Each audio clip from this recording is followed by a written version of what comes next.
and Posse is the crew. Try pressure who? One and big up SKANDOUZ, big up Dray and big up Artcha too as we Find move. the chessboard and the clock, you know. You're taking... Yeah. Yeah, Let's go. I didn't get the memo. Only on I a- didn't get the memo. Only on a Tuesday, Arch. Only on a Tuesday. Yeah, I love that. Only That's the way, bro. Only for November. That's the way. Respect though. What's going on, people, man? How's everyone, man? Well, go on. What's Hey. good? What's happening? We out here toasting, innit? Toasting to the good No, luck. no, man. Come on. Toast to life, opportunities, and Yeah, everything that's good in life. The new Dray Where's your Styles drink at? on the way, bro. Yeah, I'm excited, man. When is that dropping? Next week? This week? Yeah. No, it's not. It's not. It's not. It's not. It's not. You know Not these dropping things, at yeah. all? There's twists and turns. Huh? Okay, go on. Sorry. Yeah. What I'm saying is, what I was saying was, there's twists and turns with these things sometimes, and Yeah. it's coming out in November, but late November. We're looking at late November, man. Yeah. We're waiting on Jane at the moment. She's yeah. I ain't gonna say what's going on because there's people watching this, but put it this way, I'm gonna have to phone on the early date, but it's definitely November, 100%. That's one thing I can guarantee. All right. Well, it's the Big. 17th, man. So we literally got a couple Fridays left. But Yeah, man. so have we got any guests from the project joining us tonight? What's the illy on that? That was you, bruv. No, I ain't got no guest, bro. Okay, cool. Do you want Yes. to talk about the project tonight? Yes, yo, Arch, did I say, I don't recall saying I've got a guest for tonight, bro. But that's cool. Miscommunication, all good, bro. We handled it well. Well, In terms of like, go on. No, I was gonna say, what can we get from the project still? Yeah, right. Okay, so it's 140. You know me. That's my go-to at the moment. So I'd rather give people my basis of my artistry, which is the 140 tempo. We're gonna go with Grime. Producers on there, Anton Nelson. He's got a load of bangers, man. He you know, I've recorded a few of his tunes, but I decided to put this one forward because it just fits with the project. You know what I mean? So it's him and Kodge, who's works with a bag of like reggae artists. He's worked with Dirty Goods. He's worked with a couple of other like bashment artists and reggae artists. He's very much for the culture. You know them pro-black. You know them type of beats. He's on that. Yeah, Proper man. culture. Yeah. So yeah, he gave me a few like 140 tempos, which sounded sick, bro. So yeah, man, shouts to him. On one of his tunes, we've got a big feature on there, 2 big features. Shouts to Clencher, who's like one of my lyrical partners from way back. We've actually got a bit together through 90p, which hasn't been released. We're just waiting on the right date for that. But Nutty's excited from the last time I spoke to him. So yeah, waiting on that. Anyway, I digress. So yeah, him and Hyper as well from Nasty Crew. Yeah, got a bit of that going on. So I can't wait, bro. The tune's bro. The project's called Fuck It. Kind of speaks for itself. You know, if you know me, you know that's kind of my attitude. You know what I mean? Just fuck it, like just get it done, get it out. That's straight. That's straight, man. Trust me, like I'm definitely in that mode of like I'm definitely in that fuck it mode, man. Because as I said from the last podcast, it's been a while since I put out anything. So it's this fuck it mindset has been building for a minute. I can't even lie. So now we're here. I'm glad I've got all the pieces to the small puzzle that I'm putting together on this project. You know what I'm saying? Hence the chessboard.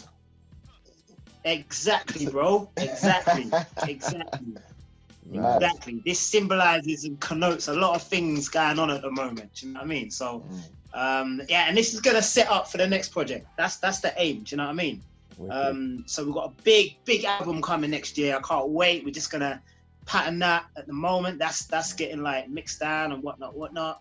But now it's about fuck it. We're in fuck it mode at the moment. And anything that's grime, I told Hyper, any set that you got, bring me, bro, because I got bars for days. I know I have. Yeah. And I need people to understand that. You know what I mean? So that's the project in a nutshell. It's a short project. Wasn't rushed though, but it's a short project. There's 3 tracks. And what I'm saying on there relates to what's going on now. And that's all I'm gonna say. I don't want to give away too much, only because there's 3 tracks on there. And if I give you everything, then when you listen to it, there's nothing really to go by. Do you know what I mean? So I'd say like watch this space when it comes out. I'll be posting up as you do, and hopefully it will get the attention that it deserves, bro. Do you know what I mean? So that's it. What's I mean, once you put it out, go ahead. No, I was gonna say, you know the video. So the video, is it separate videos or is it? Yeah. Nah, I've done something a bit different with this one, man. So I've done 3 videos in one. 3 videos in one. Oh, so it's all gonna be together in one video. All gonna be together. It's all gonna be together. And the way we've done this is why I'm waiting on the visuals, because I don't know what she's. You know what I'm saying? As an artist, I'm quite excited to see what she's gonna do with it. But it's a simple but effective video. But I feel it works well with the idea of having a short project. You know what I mean? There's no point. For me, it's 3 tracks. I don't need to do a big campaign for each tune. Do you know what I mean? I want to do something a bit unconventional and create something new in it. You know what I mean? And this idea just seemed most effective. And I guess the only way to find out is when you put it out in it and it's finished. So watch this space. I guess. Mad. So what made you decide? Oh, wait, bro! I'm excited, bro. You mad? I'm so excited. Mad. So what made you decide to go with the 3 tracks in the end, rather for an EP? Only because I was thinking of my next project for next year. I don't want to put out too much. The date that I want to release this project will be February, March times. So that leaves me a few months or whatever to promote this one here, which is a quick thing, and then just hit him with it again. Boom. But this one's going to be more of a... It's going to be more substance, the next one. You'll see the difference. You'll see the difference in growth in artistry and everything else. But that's the reason, man. I mean, for me, the sound as well. Like the sound on this project sounds mad, but it sounds quick, if that makes sense. Yeah. And it will literally take you from A to B. I should have called it A to B still, but yeah, it will literally take you from A to B. Do you know what I mean? Mad. This next project, you know what? Go ahead. No, sorry to interrupt. I was just gonna say, I'm always fascinated to see if, and this is kind of for both of you, man. Like when you're in project mode, are you listening to anything else or anyone else? Like when you made this, were you listening to any grime artists? Yeah, actually, you know what? You know who gave me the idea for the 3 tracks? I saw P Money. P Money's got a While We Wait EP. And I saw that and I'm like, that's a good idea. That's a good idea still. Actually, more people should do things like that. And also when you look at things like Shiro's story, you look at these like narratives that have been broken down. Imagine Shiro's story in one thing as like a, I don't know, what do you want to call, like a musical, you might as well call that. Do you know what I mean? So it's taking that ethos, that idea, and applying it. You know what? Or even saying to myself, you know what? I can actually put this in a project and make it as best as I can, but make it simple as well. I don't want it to be too difficult for people to digest. You know what I mean? I definitely don't want that. So something simple, effective. It doesn't need to be 3 tracks for each. If I want to, I could split it up. But nah, we ain't going with that. I want all 3 in there and see what's going on. Because it's mad. Because obviously, I'm not from the grime world, but obviously I love grime. Obviously, I love what you do. What I'm always fascinated about with grime MCs is it's kind of like, what is the legacy? Like, where do you want to take that genre in terms of your input and where you see it going? For example, hip hop is obviously where what how old is hip hop? 46, 47 years old, 46 years old, something like that. So you've got hip hop in the pop world. You got hip hop R&B. You got all these variations. You got Hamilton. You got all these variations on hip hop. But with grime, do you see it going in a different direction, or is it really? It's about the bars? Grime is hip hop, bro. That's how I look at it. It's just another tempo.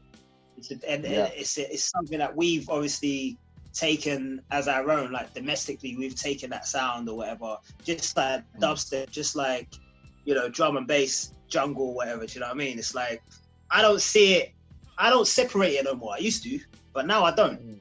Like, I don't separate it no more. It's either I'm calling it grime because that's how the people recognize it. But for me personally, it's all the same, bro. It's all like, you can give me a 140 tempo that sounds like hip hop. Yeah, cool. But to me, it's 140. I'm still gonna be me on the tune. Do you know what I mean? I'm still gonna be me. Yeah, so yeah. In terms, like you mentioned, lyrically as well. So that's something I'm always trying to, you know what I'm saying? As MCs, naturally, we all do that. We're all trying to get to somewhere we ain't been before. You know what I mean? So as far as grime's concerned, I don't know. Nah, I don't see it as grime, man. It's music, and I call it grime because it's the only way that people understand it. But I don't call it that, man. It's like, it's a sound that I love. It's homegrown sound. You know what I mean? Whatever you want to call it, man. Because I've got tunes that you wouldn't even know if it's grime, hip hop. You don't know what it is. Because of the beat, bro. Not because of the. So what I'm trying to do is mold my shit onto my lyrical ability, my style on anything. So I'm changing the genre. It's me that's changing, not the genre changing me. I feel that. I think that's always something I tell like up and coming MCs. You need to carve your own identity.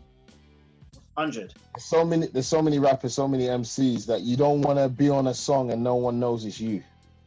Nah, exactly, bro. You know what I mean? And one thing, like, let's put you off, One thing I saw an interview. Someone said it.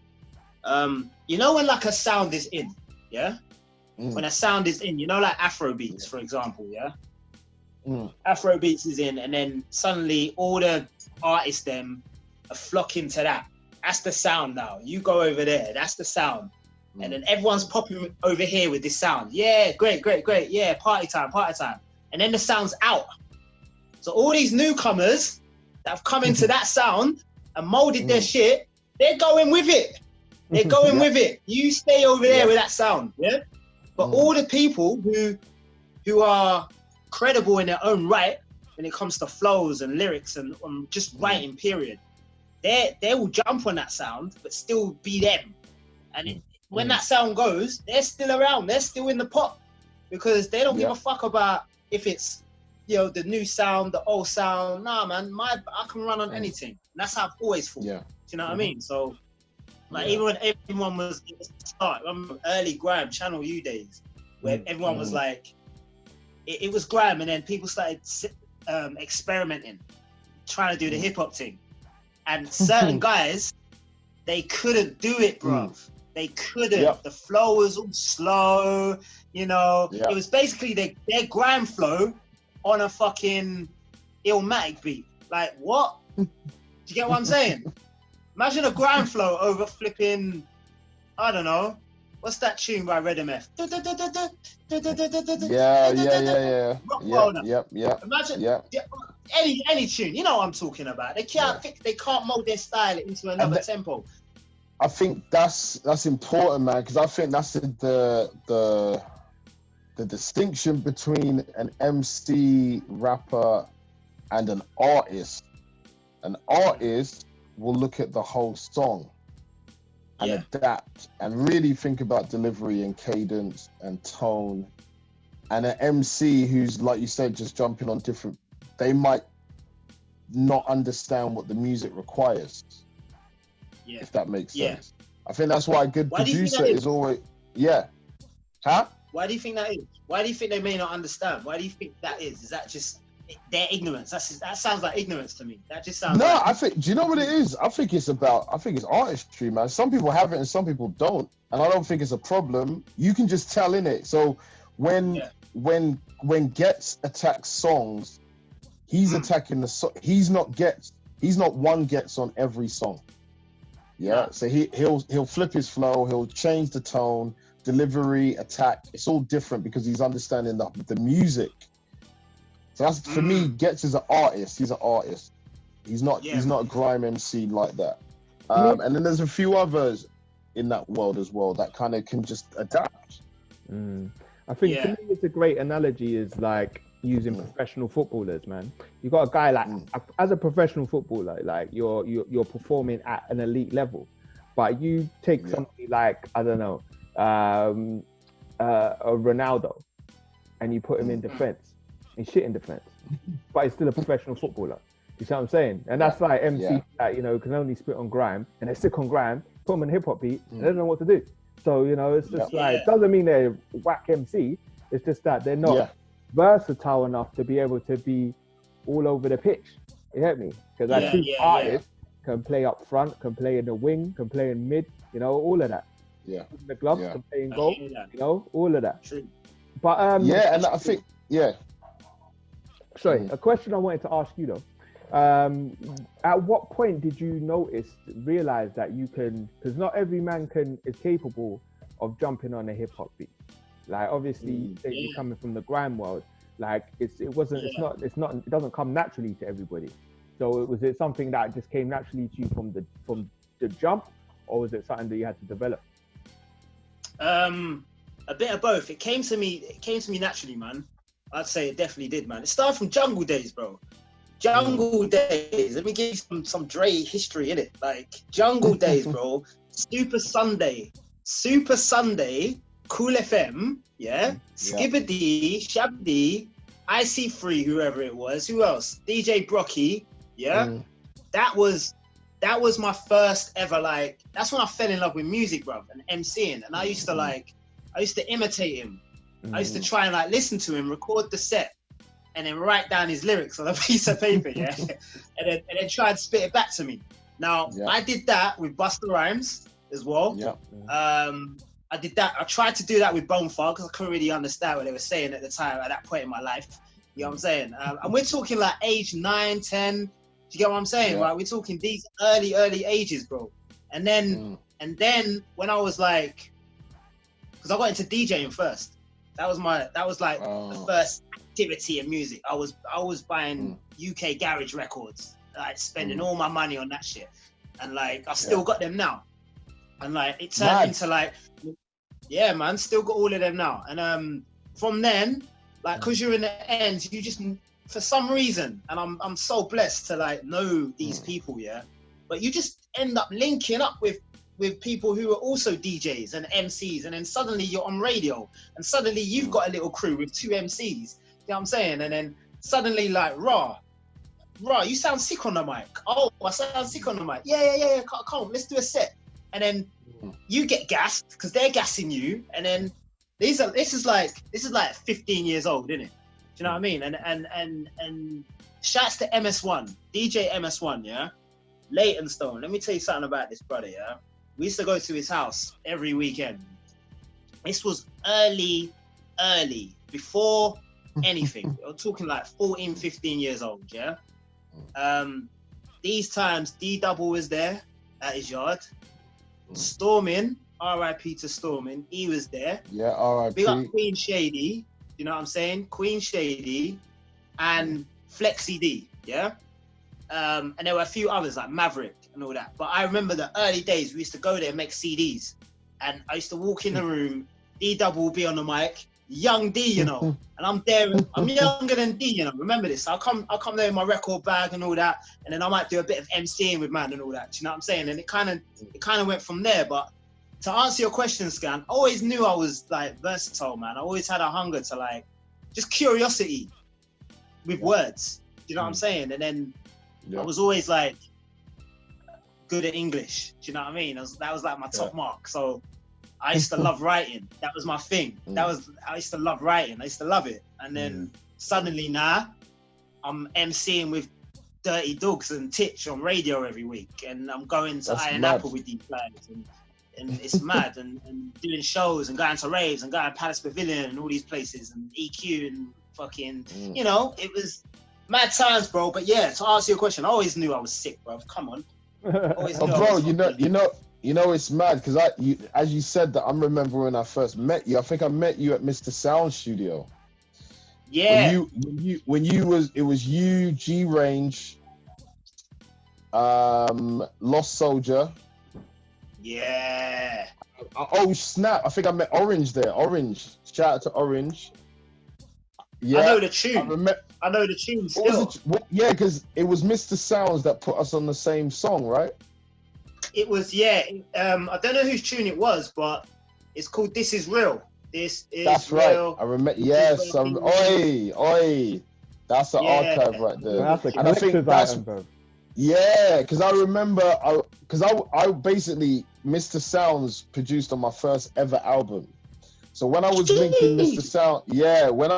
Sounds for beats, he gave me the beat CD, and then when I finished my album, he's like, "Oh, I got songs come through," and then he played me "This Is Real," and I heard it. I was like, "Who are these guys, man? These guys are going crazy."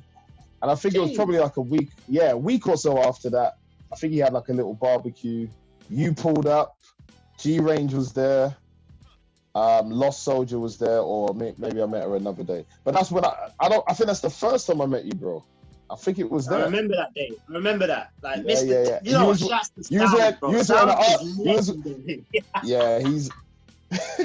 was wearing the Arsenal shirt, bro. Bro, I can't big him up enough, bro. He's too sick, bro. He's too sick with it. He's a monster. He's too absolute techie. Monster. And I think the reason I was gonna say it's because of sounds. Yeah. Why I know a lot of the people now, like you, G-Range, Silky Slim. Shout out to Scan. How did we meet, bruv? My boy Spiller, he took me to a gig in Brixton actually to go and see his cousin perform. So we went to go see his cousin, and you was on the bill, and his cousin was a bit dry, bro. But I know you smashed it up, bro. It's funny because to me it always comes like X-Men Origins, bro. When I talk about you guys, because it's the same story with Artcha, bro. I saw you on stage, and then you came up, and I said, bro, you're sick. You know, let me get your contact, bro. You know what I mean? Because I was putting on events, and I was like, you know, I have something for you. And that's the exact same story of how I met Artcha. Like the exact same thing. You know, I saw Artcha at a gig. Like, fam, you smashed it. But you know what I mean? Like, and it was just shouting artists. And and then obviously, you know, as fate has it, you know, here we are today, bro. You know what I mean? And if I'm not mistaken, bro, our first studio session as the Freshers was with Nutty P. And I think we banged out a whole mixtape in one night. Yeah, Nutty P's a monster. we were just. I remember those Nutty P. Shout out to Nutty P. Those Nutty P early sessions with the Freshers. Lord of mercy, bars. And that's when I came away thinking, nah, I need to step my game up with these two. I ain't going on songs. I ain't going on songs with these guys and not delivering. It's not happening. You know what the maddest thing about that is, though, Arch? We all thought that night. We all of us came away thinking that. Like, that's what's so sick about what we do, bro. We can actually like keep stepping up the levels all the time. The passion's still there. Facts. That will never go away. Facts. That's important. And I think my original point why I mentioned all of that, Dre, is because when Scan talked about was it natural, bro? When I met you, I just assumed you was a rapper, bro. I thought you was a hip hop MC. Dude, so when you started doing the 140 and killing it, I was like, raw. How can he switch from hip hop to that? But you did that first, and came to hip hop. So that's mad, bro. That's mad. It's weird because like my practice was the 140 thing, but I always listened to hip hop. Like I'll go radio. And I would do my thing, and then on the way home, I'll put some Nas on. I'll put fucking any album that I've got. I'll just put it on. It won't be Grime though. Know that. Do you know what I mean? So, and then as you get older, it's just like it just kind of fuses in it, and it's just like now it's just like I don't even make a difference now. Do you know what I mean? Bro, I remember when I first. My as I remember meeting you, this is how I remember it. I was going Scala. What was I going? I think it was Jump Off. The second time, yeah. Was that the second? For me, that was the first. That's what I remember. But I do remember the show in Brixton. Was I performing with someone? I just remember you had the rucksack on. Like, that's how you used to do your thing, bro. You was like a proper backpacker back then. The backpack MC. Still do, bro. Still wear a rucksack everywhere. Yeah, man. You remember Scala, yeah?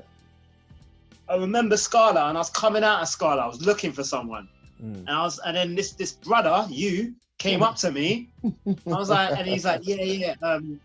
He said, I saw. I can't remember the convo, bro. If I'm honest with you, but he said, you're sick or whatever. I'm putting together FRSHRZ, like this thing, and I got this tune. And at that point, I'm like, I'm saying to everything. I'm like, cool. And listen, at the time, I didn't think you were serious, innit? I'm like, if he calls, if you don't, whatever. Let's see what happens. And then 2 twos now, we're doing a video in a car park with do you know what I mean? With you came and stood, you get me? Yeah, man. The shots to scan, you pulled that all together, bro. It's like man went out. Have you seen the Umbrella Academy? Yo, facts. I was gonna say that's fam. That's SKANDOUZ. SKANDOUZ pulled the X-Men, Umbrella Academy, Avengers, everything. Pulled it together, man. Everything, bro. Man went out and scouted, bro. Bro, but let me give you your flowers though, bro, because I think and I'm being totally honest when I say this. You know, I don't think I've met another artist who naturally can body both grime and hip hop simultaneously. You know, and you know that's such a rare gift, bro. You know, that's like almost like the hybrid artist, like a singer and a rapper. You know what I mean? It's very rare. So I don't have a thingy, but I can raise a fork, you know, and respect you. You know, I just have to salute you, bro, because you're a very special artist, man. You know. Nah, facts, man. Thank you. And I think that just to back that, it's almost like you as an artist, you want to be around artists who inspire you and push you. So I know when we did the FRSHRZ Summer Invasion Volume 1. Yeah. Shout out to Jerome. Those studio sessions. And I remember very distinctly, man. We made a song. What was the song? I need to get the song name now. But you both came through with a verse on that particular song that made me realize there's another level, there's another depth to us. It was it was kind of, I think the song was about relationships, and everyone was being really honest at that time about do you remember the song? I can't remember the song now. Is it Lovely or No Sleep? Lovely. Oh Lord have mercy. Lovely, bro. One of my favorite songs still. Big tune, bro. Massive. And you know what's crazy actually? It's funny you're speaking about those two projects, because both Summer Invasion 1 and Summer Invasion 2 I had to re-upload because because the distribution that they were on were limiting the places. Because I don't know if you ever noticed that when you're on Instagram or something and you're trying to tap in the song title, it doesn't show up even though it's online, because certain why is that? Certain DSPs they don't like new stores that are created after you've uploaded it, they don't always ship the music out. You see what I'm saying?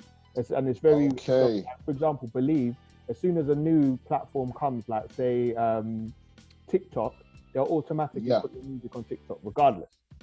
Okay. Yeah. So that's why certain stuff you don't see on Instagram when you're trying to tag a song and it doesn't show up. Yeah. You know? So it's interesting actually when you're saying that. I was just thinking, I think I sent you a link in the group chat. Because I know obviously, because Dre, you got the project out, obviously Scan's got the album coming. Do you even think there's a need to have physical copies, especially for you, Dre? Because if you're thinking about Grime started with vinyl. It was that dub plate, like having a dub plate. Do you think there's a need to even think about doing those physical copies now? For this project, no. I'm relying on, with this year, it's more of a, let's call it a community project. Let's call it that, yeah. So like everyone in the grime scene, DJs that I know, I'm kind of like not relying on them, but I'm giving my shit to them, and I'm letting them spin it. I'd rather just have it on circulation on the underground and try and get in the ears of people I haven't seen for years. That's the actual aim for this project, if I'm honest with you. Besides having sick music, do you know what I mean? But it's there's no need for any physical copies. I don't think. I think like everything's online, especially like new grime and all that. No one's really checking for.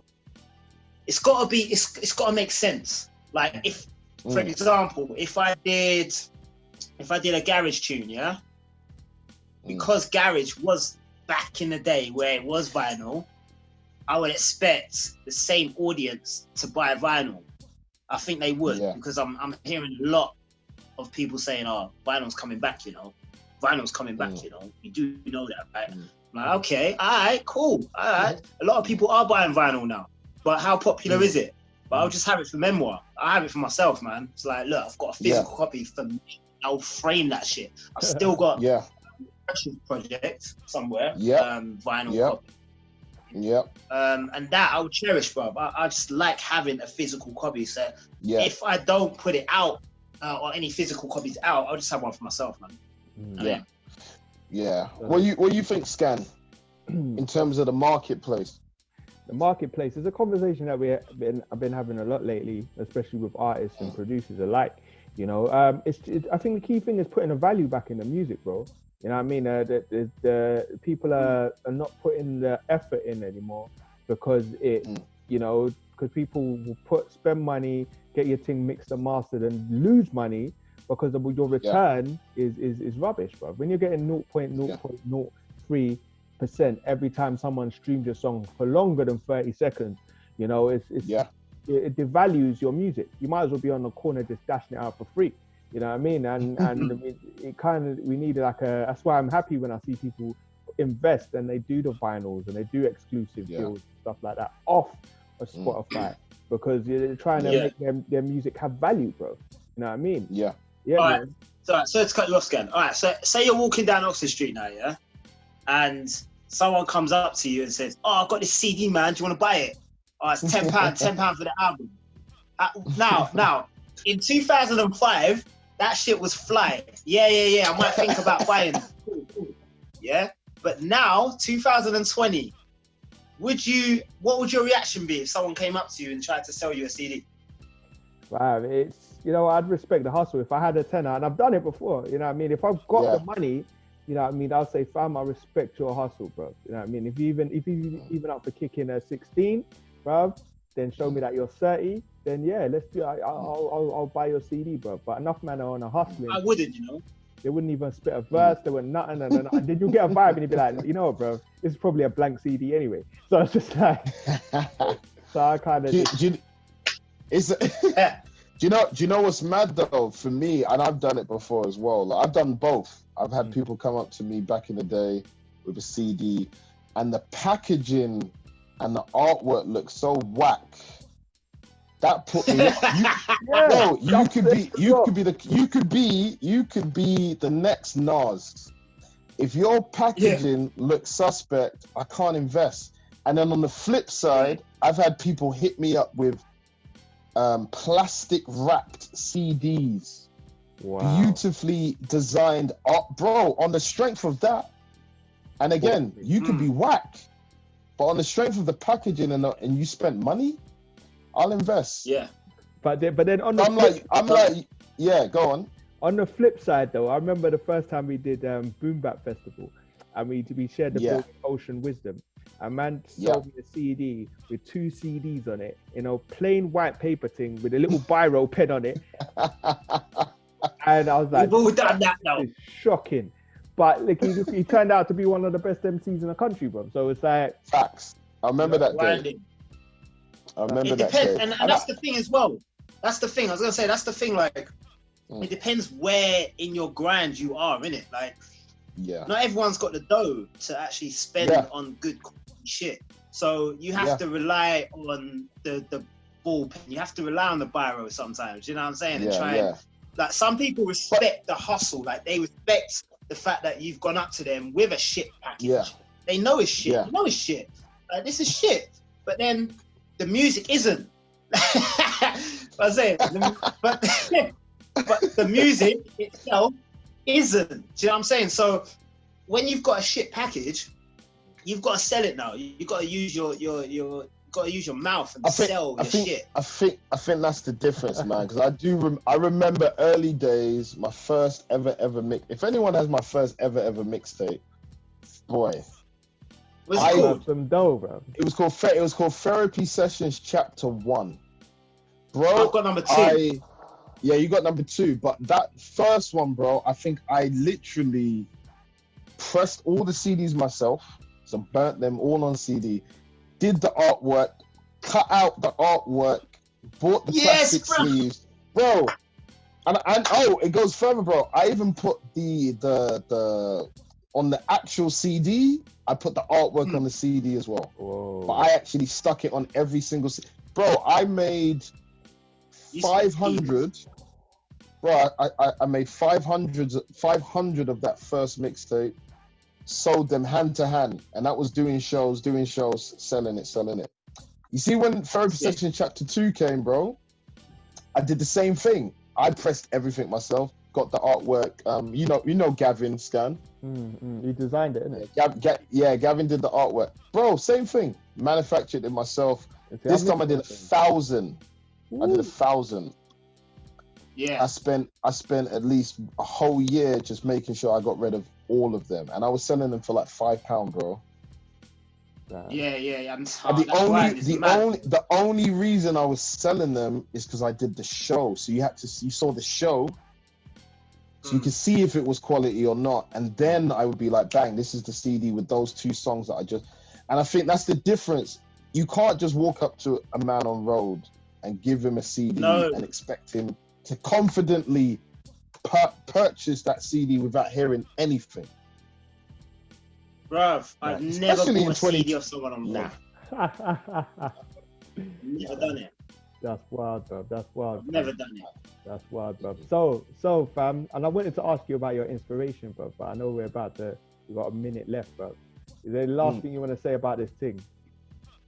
Yeah, end of November, man. Fuck it. We're in fuck it mode. FXCK IT. Yeah, shouts to everyone involved. Shouts to freshers as well. And watch this space, man. Follow me on Instagram, Dray Styles. And then that's it, man. I ain't got nothing else to say. Anything else is a reach. So yeah, big up. Episode 2. I'm looking forward to it, Kings. Come on. Love no. The rhythm killer with the freshest brand new. It's like the boy they forgot or they never knew. So that the P stand for Pepper, London Posse is the crew. Try pressure who? One, I'm big up SKANDOUZ, big up Dray and big up Artcha too as we move. True them no know about it. London Posse.